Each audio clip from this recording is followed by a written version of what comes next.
하만이 잔치하던 그날에 자기가 세운 장대에 처참하게 처형을 당하고 맙니다. 악인이 이렇게 몰락하게 되었죠. 그 몰락은 이유가 무엇이겠습니까? 에스더가 아하수에로 왕에게 말했던 진실함에 있다라는 것이죠. 하만이 몰락하는 그 시간을 한번 보십시오. 불과 두세 시간 전만 해도 하만은 페르시아 제국의 실세 중에 실세였습니다. 그런데 하만에게 미움을 받아 모르드게와 그 민족 전체가 몰살당할 그런 위기상황에 처해 있었는데, 또 하만이 에스더의 잔치에 참여할 때만 해도 페르시아에서 가장 큰 실력자는 하만 그 자체였습니다. 그러나 에스더가 말한 그 진실 앞에서 한순간에 하만은 자기가 모르드게를 매달려 죽이려고 했던 그 장대의 목에 달려 그렇게 죽는 처지가 되고 만 겁니다. 이처럼 전세가 역전된 이유가 어디에 있겠습니까? 에스더가 하나님을 믿는 믿음을 가지고 진실과 정직함으로 나아갈 때에 하나님께서는 그 악의 세력을 물리쳐 주셨다라고 하는 점입니다. 특별히 여러분, 아하수에로 왕은 하나님을 모르는 사람이었습니다. 그럼에도 불구하고 믿음의 힘은 하나님을 모르는 왕에게도 동일하게 나타났다는 겁니다. 무엇 때문에요? 진실함에 있었습니다. 하나님의 백성은 평소에 절대로 거짓을 탐하는 자가 아니라 진실한 대로 그 진실을 가지고 그렇게 나아갈 때 하나님께서는 하나님을 모르는 사람의 마음 속에서도 역사하셔서 그 하나님의 마음을, 하나님의 뜻을 이루어 간다는 사실을 우리는 알게 됩니다. 어설픈 거짓말로는 절대 사탄을 이길 수가 없습니다. 오직 모든 것이 하나님 앞에서 진실함과 정직함으로 나아갈 때에 악의 세력을 우리는 이길 수가 있는 것이죠. 그렇다면 왕은 하만을 처형하고 난 다음에 어떤 일들을 했을까요? 오늘 8장 말씀을 통해서 이 하만 처형 뒤에 일어난 일들에 대해서 같이 또 말씀을 나누고자 합니다. 이 하만 처형 뒤에 있는 이 일들 가운데에서도 하나님께서 은밀하게 뒤에서 역사하시는 그 하나님의 신실하심을 우리는 보게 됩니다. 먼저 1절, 2절 한번 보시기 바랍니다. 그날에 아하수에로 왕이 유다인의 대적 하만의 집을 왕후 에스더에게 주니라. 에스더가 모르드게는 자기에게 어떻게 관계됨을 안게 아뢰었으므로 모르드게가 왕 앞에 나오니 왕이 하만에게서 거둔 반지를 빼어 모르드게에게 준지라. 에스더가 모르드게에게 하만의 집을 관리하게 하니라 라고 말합니다. 하만이 죽었습니다. 아하수에로 왕은 하만의 집을 누구에게 주었냐면은 에스더에게 주었다라고 말을 하고, 에스더는 그 하만의 집을 누구에게 관리하도록 지시를 했냐면은 모르드게에게 관리할 수 있도록 그렇게 말을 했습니다. 그리고 2절 말씀에 보니까 무슨 말이 2절 말씀에 보니까 무슨 말씀이 나오냐면은 하만이 왕이 하만에게서 거둔 반지, 그러니까 하만에게서 반지를 뺏었다는 이야기죠. 그 반지를 뺏어서 누구에게 주었냐면은 모르드게에게 주었다라는 거죠. 이 말은 무엇이었냐면 이제 하만이 가지고 있었던 모든 권력이 누구에게로 갔냐면은 모르드게로 갔다라는 이야기죠. 왕의 반지라고 하는 도장이거든요. 어이라는 도장이죠. 그 도장을 모르드게가 가지고 있으니까 이제 모든 그 나라의 결정권은 모르드게에게 있다 해도 과언은 아닙니다. 이렇게 하나님께서 모르드게를 높여 주셨습니다. 더 이상 하만을 두려워할 필요도 없고, 하만이 궁궐을 출입할 때마다 모르드게가 하만에게 절할 필요도 없게 된 것입니다. 그런데 중요한 것은 무엇이냐면은 하만이 죽었다고 해서 하만과 이스라엘 백성들 사이에, 다시 말하면은 우리 이스라엘 백성과 하만의 그 족속이었던 아말렉 사이의 전쟁은 아직 마무리가 되지 않았다라는 것을 우리는 잘 알아야 됩니다. 여러분, 만약에 에스더가 굉장히 흥분하는 성격이었다고 한다면 눈앞에서 하만이 죽었어요. 하만이 죽고 장대 위에 하만의 시체가 달려 있습니다.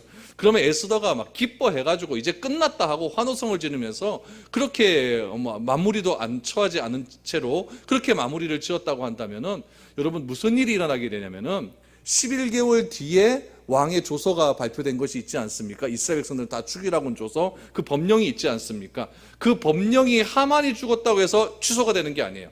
법령은 하만이 죽었음에도 불구하고 유효한 거죠. 그 법령대로 유대인들은 다 죽을 수밖에 없는 거예요. 그러나 에스더는 어떻게 했냐면은 침착했어요. 이러면 내가 도대체 또 어떻게 해야 되느냐. 하만은 죽었지만은 그 법령을 어떻게 바꿀 수 있는가, 그 법령을 어떻게 처리할 수 있는가, 이것을 생각하고 있었다는 이야기죠. 그래서 에스더는 하만의 집이나 또 왕의 신임을 얻어서 모르드게가 이제 왕의 도장을 갖고 있었다는 것, 그것으로 안심하지 않았다는 이야기죠. 뒷일은 어떻게 처리해야 되는가, 여기에 또 집중하기 시작을 합니다. 그래서 에스더가 며칠 있다가 다시 왕 앞에 나아갑니다. 여러분 3절에서 5절 말씀을 한번 보시죠. 에스더가 다시 왕 앞에서 말씀하며 왕의 발 아래 엎드려 아각 사람 하만이 유다인을 해하려 한 악한 꾀를 제거하기를 울며 구하니 왕이 에스더를 향하여 금규를 내미는지라. 에스더가 일어나 왕 앞에 서서 이르되 왕이 만일 즐거워하시며 내가 왕의 목전에 은혜를 입었고 또 왕이 이 일을 좋게 여기시며 나를 좋게 보실진대 조서를 내리사 아각 사람 함무다다의 아들 하만이 왕의 각 지방에 있는 유다인을 진멸하려고 꾀하고 쓴 조서를 철회하소서라고 말합니다. 여러분 이것도 하나님의 은혜입니다. 왜냐하면은 아하수에로 왕하고 이제 에스더 사이에 잔치가 두 번이 열렸고 그 잔치 두 번을 통해 갖고 에스더가 원하는 걸 얻었잖아요. 하만이 죽었지 않습니까? 그러면은 에스더의 어깨가 으쓱 올라가는 겁니다. 이거는요. 으쓱 올라가는 상황이고 이제 며칠이 지난 거죠. 아하수에로 왕 앞에는 여자가 함부로 나갈 수 있는 법이 없다 그랬죠. 맨 처음에 그 왕비의 그런 왕이 청한 그 이유로 인해 가지고 여자가 함부로 정치에 참여할 수 있는 법이 제정되었기 때문에 함부로 나갈 수가 없는 상황에 이르게 되었습니다. 그런데 며칠 있다가 3절에 보면 에스더가 다시 왕 앞에 나아가는 겁니다. 그럼 여러분 이 왕의 입장에서는 어떻게 생각하겠습니까? 아, 요것 보래. 이 처음에 나왔을 때 내가 한번 이렇게 이쁘다고 해줬더니 이제 껐딱하면 나오려고 그러네. 이거 자꾸 뭐 내 정치에 개입을 해서 여자가 자꾸 정치에 개입을 하려고 하는가? 이런 생각이 들 수가 있다는 이야기죠. 특별히 또 에스더가 나와서 왕 앞에 무릎 꿇고 뭐라고 어떻게 했습니까? 막 울지 않습니까? 삼손의 약점이 뭐라고요? 여자와 눈물. 남자는 다 그래요. 여자가 울고 그러면 꼼짝을 못하는 거예요. 그렇게 되었는데 하나님께서 또 역사를 하시죠. 오늘 3절에서 5절 사이에 보니까 아하수에로 왕이 또 에스더 앞에 뭐를 내밀었다? 금규를 내밀려는 거예요. 이거는 이제 봐주겠다 이 얘기죠. 여자가 나온 것을 내가 허락하겠다라고 하는 이야기입니다. 여러분 이것도 하나님께서 뒤에서 다 개입하시고 역사하시는 그런 일이었다는 거예요.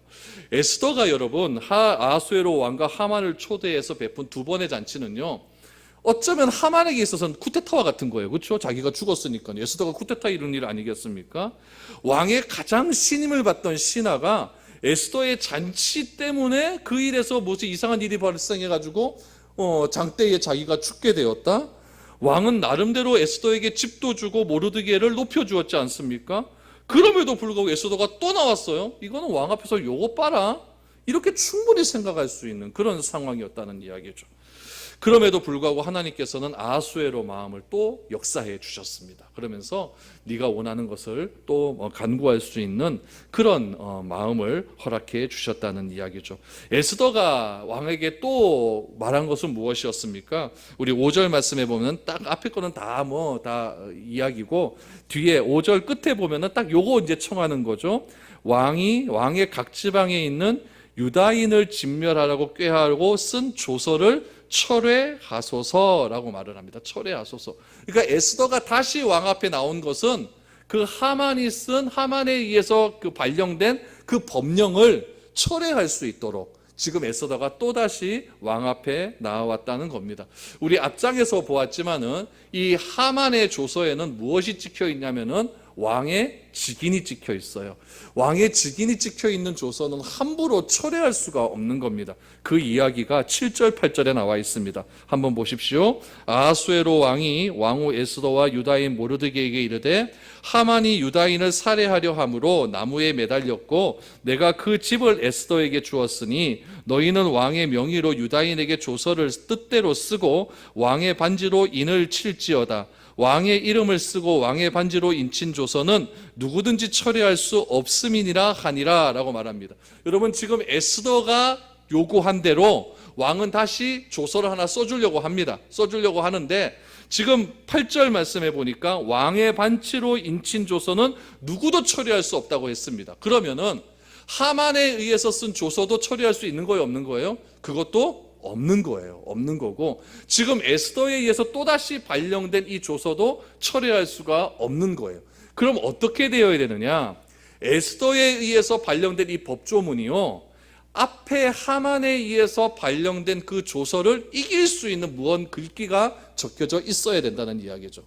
그래야만 아하수에로 왕의 명령도 권위가 있는 것이고, 그렇죠? 뭐 이랬다 저랬다 막 왕의 조서를 막 뺏었다가 또 치웠다 이러면 권위가 없어지는 거잖아요.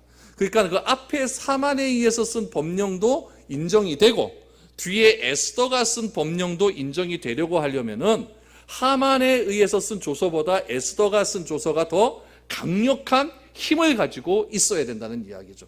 그렇다면 그 힘이 어떤 힘이냐, 새로운 법의 내용이 어떤 법의 내용이냐, 10절과 12절 말씀해 보면은 그 새로운 법의 내용이 이렇게 나와 있습니다. 보십시오. 아하수에로 왕의 명의로 쓰고 왕의 반지로 인을 치고 그 조서를 역졸들에게 붙여 전하게 하니 그들은 왕궁에서 길러서 왕의 일에 쓰는 준말을 타는 자들이라. 조서에는 왕이 여러 고을에 있는 유다인에게 허락하여 그들이 함께 모여 스스로 생명을 보호하여 각 지방의 백성 중 세력을 가지고 그들을 치려하는 자들과 그들의 처자를 죽이고 도륙하고 진멸하고 그 재산을 탈취하게 하되 아하수에로 왕의 각 지방에서 아달월 곧 11월 13일 하루 동안 하게 하였고 라고 말합니다. 여러분, 새로운 법이 발표가 되는 거예요. 그때가 언제냐면은 9절에 말씀해 보니까 그때가 시완월 곧 3월 23일이다 라고 말을 했습니다. 그러니까 지금 하만이 에스더를 아하수에로 왕에게 가서 새로운 법령 조서를 발표할 때까지 지금 한 2개월의 시간이 흐른 거예요. 2개월 정도 시간이 흘렀고 3월 23일 날 새로운 조서가 발표가 되는데 그 조서의 내용은 10절부터 12절까지의 말씀을 보면 이렇습니다.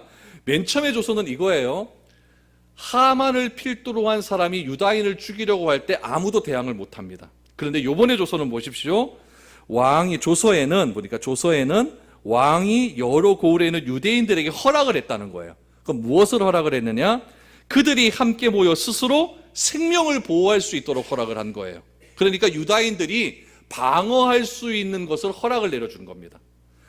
아말렉 사람들이 이 이스라엘 백성들 유다인들을 죽이려고 오면은 그대로 당하고 있지 말고 너의 목숨을 스스로 보존하라는 거예요. 방어를 하라는 거예요. 그래서 그들을 치려하는 자들과 그들의 처자를 죽이고 도륙하고 진멸하고 그 재산을 탈취하게 하되 아하수에로 왕의 각 지방에서 아달월 곧 11월 13일 하루 동안 하게 하였고 라고 말합니다. 무슨 뜻입니까? 아말렉 사람들이 쳐들어오면은 예전에는 다 죽었는데 그대로 죽지 말고 너희의 재산은 너희가 보호해라 이거예요. 그러니까 또 강력한 법이 발령이 된 거죠.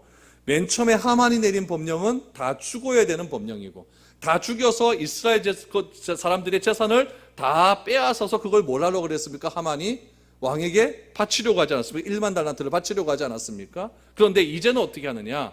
그들이 쫓아오면은 그들에게 죽지 말고 너희 스스로 너희 처자와 자녀들을 보호하고 너희 재산들을 보호해서 오히려 너희를 죽이려 하고 하는 그 사람들을 너희가 쳐서 죽여라. 그들의 재산을 다 탈취해라. 그것을 내가 다시 왕의 도장으로 도장을 찍겠다라고 새로운 법령을 말해 주었다는 이야기입니다. 에스더의 노력으로 결국 어떤 일이 벌어졌느냐? 유대인을 죽이라고 하는 법이 유대인을 살릴 수 있는 법으로 바뀌게 되었다라는 이야기입니다. 여러분 15절 16절을 보십시오. 이 이야기를 듣고 모르드게가 어떻게 합니까? 모르드게가 푸르고 흰 조복을 입고 큰 금관을 쓰고 자색 가는 배의 겉옷을 입고 왕 앞에서 나오니 수산성이 즐거이 부르며 기뻐하고 유다인에게는 영광과 즐거움과 기쁨과 존귀함이 있는지라.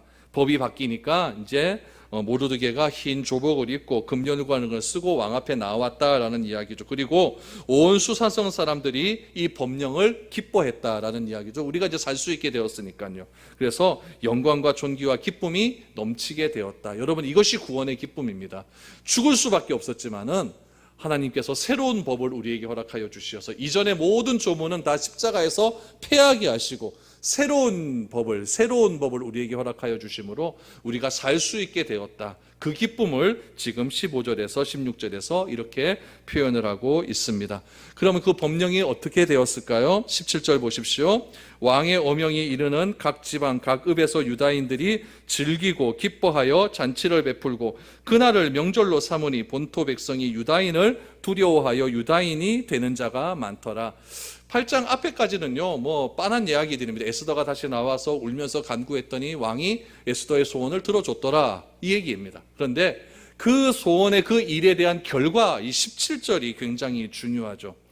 사람들이 여러분 감히 하만의 목을 나무에 달고 아하수에로 왕의 조서를 바꾸는 그런 에스더의 능력, 또 유다인들의 그런 신앙을 보고 그 세상 사람들이, 그 페르시아의 많은 사람들이 뭔가 이상하다는 것을 느끼기 시작을 하는 겁니다. 유다인들은 알거든요. 유다인이 어떤 사람인지 다 알고 있거든요. 하나님을 믿는 사람인지 다 알고 있거든요. 하나님을 믿는 사람을 가만히 보니까 하나님은 유다인들, 자기 백성들을 지키고 있다는 것을 알게 되는 겁니다. 누구를 통해서 알게 되는 겁니까? 지금 에스더와 모르드게의 신앙을 보고 알게 된다는 거죠.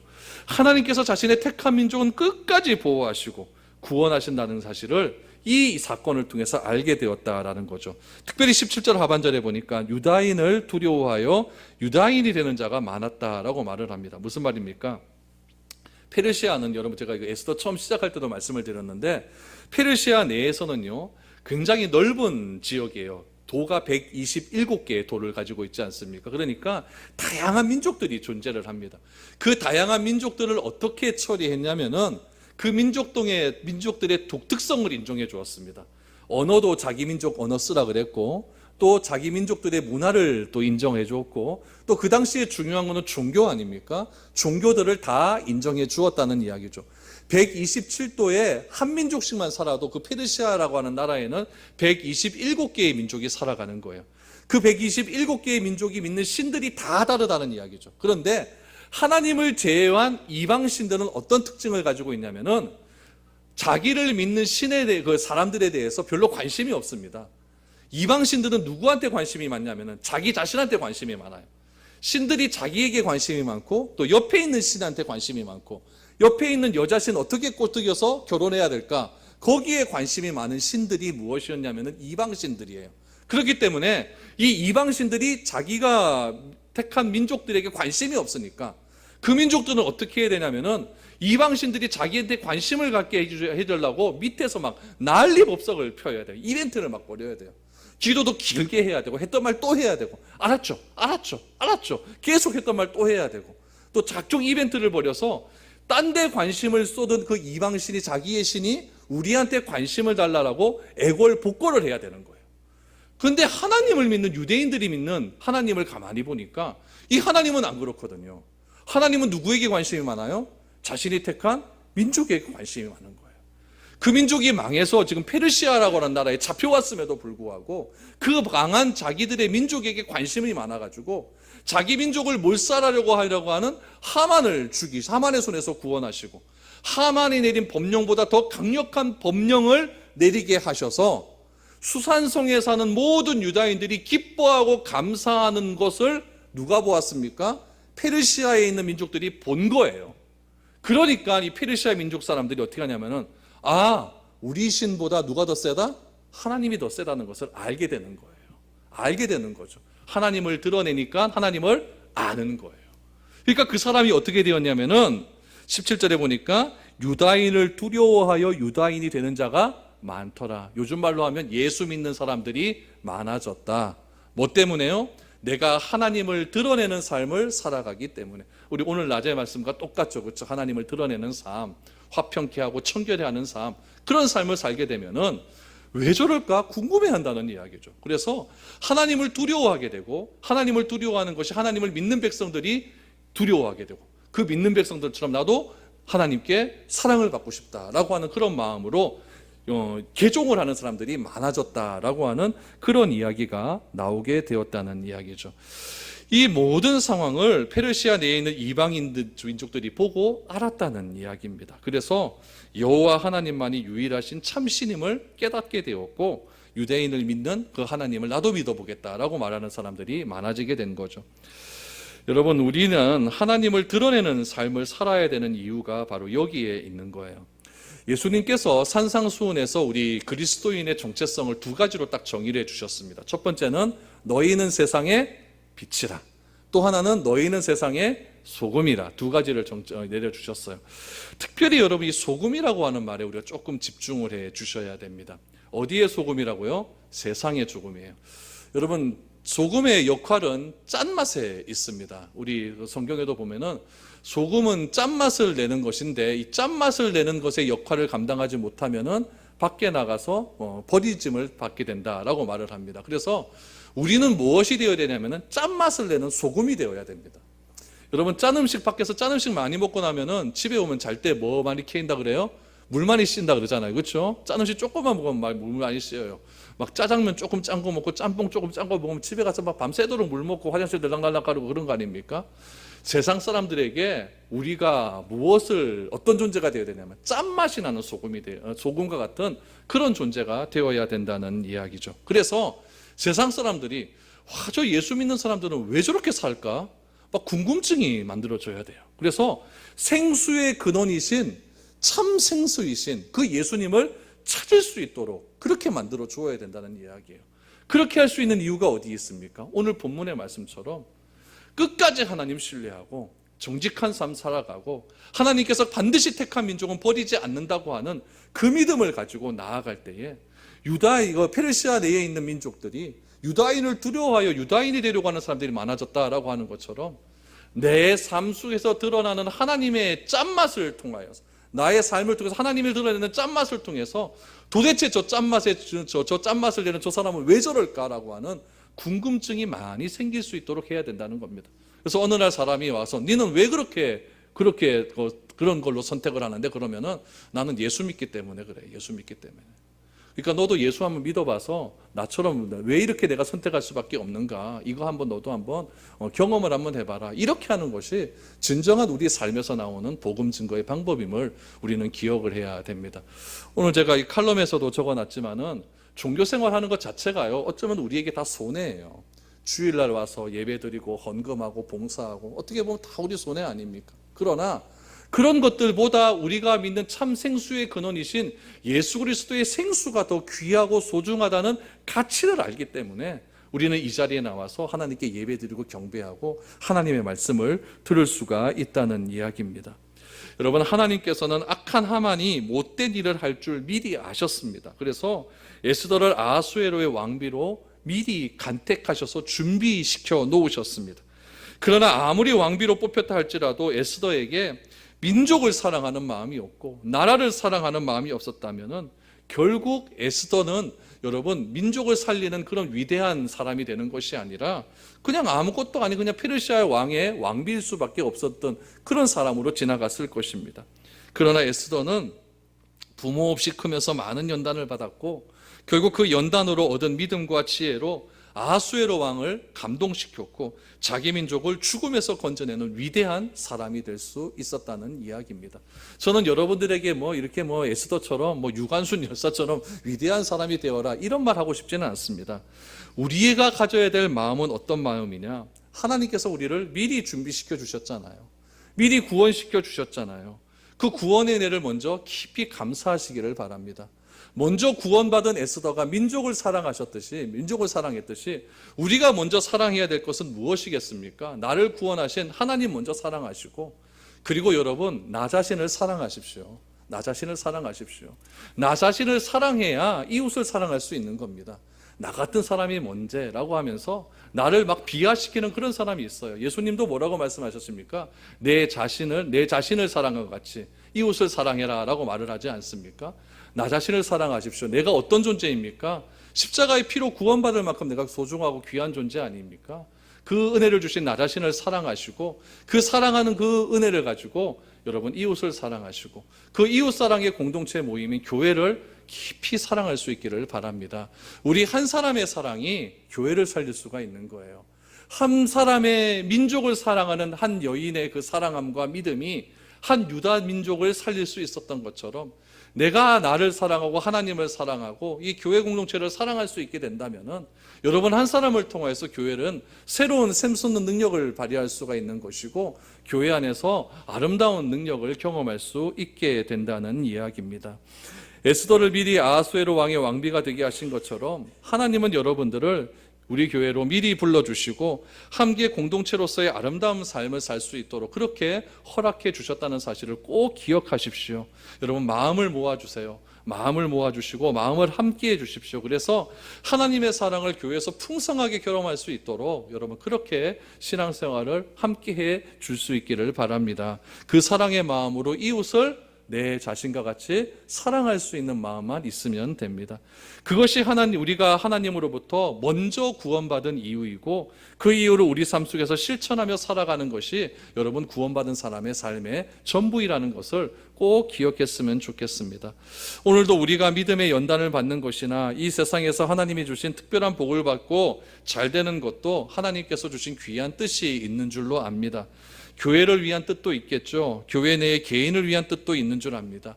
어떤 형편에 있든지 최선을 다해 주님의 준비하심에 동참할 수 있는 그런 저와 여러분들이 다 되셨으면 좋겠습니다. 그래서 이곳에 보내주신 하나님의 뜻을 깊이 깨달으시고 이때를 위해 네가 왕비가 된 것이 이때를 위함인 줄 어떻게 알겠느냐라고 모르드게가 에스더에게 말한 그 말을 잘 기억하시고 하나님께서 나를 이곳에 보내주신 이유가 이때를 위함인 줄 어떻게 알겠느냐, 그때를 여러분 찾으시면 됩니다. 그때 여러분들을 통해서 하나님께서는 이 교회의 놀라운 부흥의 역사를 일으켜 주실 줄 믿습니다. 그런 은혜와 사랑이 우리 가운데 넘쳐날 수 있기를 축복드립니다.